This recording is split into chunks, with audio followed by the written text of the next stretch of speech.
majesty. Worship His majesty. And to Jesus be glorified His majesty. The kingdom is authority. Jesus the King, glory to Him. And to Jesus we magnify and praise. Majesty, worship His majesty. Jesus said, I now glorify the King of the King. We exalt, He magnify, come glorify the King of the Jesus. Majesty, worship His majesty. King of the King, glory to Him. And to Jesus be. Oh yes, Lord. Maraming salamat muli, Panginoon.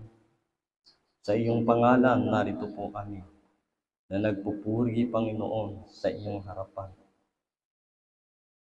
Magnify, Panginoon, ang iyong pangalan, Panginoon. O Diyos, kung ano man ang aming iniisip, nawa, Panginoon, Ikaw po ang manguna sa aming puso, sa bawat isa.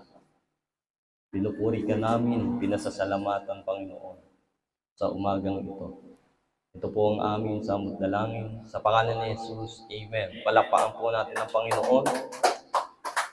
Ito po yung narinig na po natin. Sorbihin uli po natin ang Old Testament survey.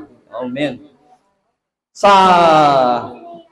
Kung bubuksan po natin ang aklat ng Josue sa Joshua, no? Buksan po natin. Nalulubat na siya. Amen. Palta natin ang ito. Amen. Hallelujah. Sige po, mapagbukas po tayo sa Joshua, no? Chapter 6, verse 1 to 3. Ang sabi doon, isinara ang pinto ng Jericho, no? Dahil po ay upang hindi makapasok ang Israelita. Mga Israelite, no? Sinara po ito at pinagbawal po ang labas-pasok doon sa kahariang iyon. Amen? Ngayon naman po, ang sabi ni Yahweh kay Josue, pakinggan mo ito. Sabing ganun. Sabi niya, pakinggan mo ito. Ibibigay ko ang kahariang Jericho sa iyo at yung gupiin, no? Yung gupiin ang hari at ang mga kanyang kawal at ikaw mismo ang iyong kawal na pumaroon at umikot sa Jericho at kasama mo ang mga kawal na ito na ikaw rin ay kawal. Pinangako ng Panginoon, ibinigay na ang Jericho. Ngunit, puputulin po natin doon sa Josue. Alam niyo po ba, pag kayo, ang isang sundalo, pagka lumaban sa gera, ito po ay full battle, no? Pag lumaban sa gera, ito po ay merong baril at merong mga training. Hindi po basta-basta. Ganon din ang pulis, no? Literal na nilang ginagawa. At sa atin naman ay spiritual battle, no? Kaya nga, si Yahweh ang kinausap niya si Josue na talagang tunay na sinamahan sila. Sinamahan sila ng ating amang nasa langit. Ibinigay itong kaharian na to upang magapi. Paano po nila nagapi ito? Ang sabi, umikot ng 7 beses o 6 na beses umikot sila. Ano pong sinabi dito? Hipan ang trompeta upang ang mga pader ito ay bumagsak. Yan. Isa-isa pong bumagsak ito. Bakit? Dahil po ang Espiritu ng Panginoon ay naroon. Sinamahan sila ng amang nasa langit habang sila ay nagmamarcha. Dang, dang, dang, dang, dang, dang, dang, bang! Bagsakan ng mga pader na ang lalaking pader. Bakit? Dahil sinamahan sila ng banal na Espiritu ng Diyos. Kung tayo po ay hahayo sa mga kapanahunang ito, kung wala po tayong battle of strong, sabi nga sa Ephesians, tignan po natin sa Ephesians. Pagbuksan po ako sa Ephesians, chapter. Sige po, kung may Bible tayo, buksan po natin. Ang sabi po rito sa episode 6, chapter 10. No? Buksan po natin ang episode. Putulin po natin dun sa Josue. Yan. Ay, English pala to, no?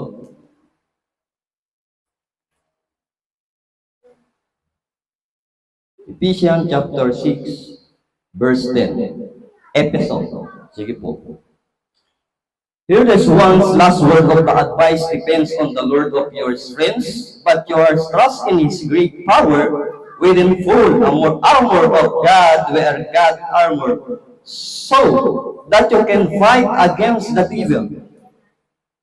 Clever stripes of the fight and not against people on earth. We are fighting against the rulers and the authorities and the power of the world. Power. Yan. Power of the world, darkness. We are fighting against that spiritual power, evil, in the heavenly place that you need to foot of God, full armor. Then on the day of evil, you will be able to stand strong, and with you have the pincers that will fight, you will still be standing. No? Ito po ay yung 4 na armor. No? Kailangan po, pagka tayo ay hahayo, yung battle po tayo, unang-una, ang isusuot natin ay sinturon ng katotohanan. No? Pag tayo ay humayo, gaya po dito, paghahayo po tayo, ano po yung sinturon ng katotohanan? No? Pangalawa, isuot natin sa dibdib ang baluti ng katwiran. No? Katwiran, baluti ng katwiran. No? Pangatlo, isuot din nyo ang sapatos. Yung sapatos, no? Yung pangangaral, no? Pangangaral ng Diyos. At pang-apat, lagi ninyong gawin panangga, no? Panangga na ating pananampalataya. Ang panglima, isuot ninyo ang helmet ng salvation, yung kaligtasan. Alam niyo po, nung minsan kami ni Pastor Val, kami po ay nagpunta doon sa Pearlview. Kami po ay nagkaroon na nakausap namin yung isang babae. Ngunit hindi ko alam na naipag-battle na pala si Pastor Val doon sa babae na yun kasi hindi po natin malaman kung ano pong relihiyon na meron siya. No? Kaya ako po, ang iniisip ko lamang yung lupa. Pero ang iniisip niya na ipag-battle na siya. Naramdaman ko po na wala pala ang aking espiritu sa Panginoon. No? Ngunit, ang evangelism natin si Pastor Val ay patuloy na nag-i-intercede. Siya po ay sa pangalan ni Jesus, sa pangalan ni Jesus, sa pangalan ni Jesus. Alam niyo po ba, full of battle ang ating Reverend Salvador Bartos. Kaya po, pagka tayo po ay pupunta sa gera, kailangan full battle tayo. Yung ating sinturon at helmet of salvation, shoes, yung ating suot, no? Dapat kumpleto po yan kung tayo ay hahayo. Doon sa Joshua na nakita natin, no? Yung Battle of Jericho, sila po ay full battle. Bakit? Kasi sinasamahan sila ng amang nasa langit na kayo ay ready na. No, the 7 times na sila po ay umiikot sa wall of Jericho. Sila po, yung ating pag-worship kanina, nakita po yung ating pagkakanta. Ito po yung lumalapit tayo sa Panginoon upang ang ating kahihiyan, upang ang ating ang isipan at ang ating puso ay maituon natin sa ating kalangitan, sa ating presensya ng Panginoon. Yun po ang spiritual battle. Amen? Kaya po tayo ay narito upang tayo ay manalangin, upang tayo ay magsimba, upang tayo ay ma-full battle ng presensya ng Panginoon.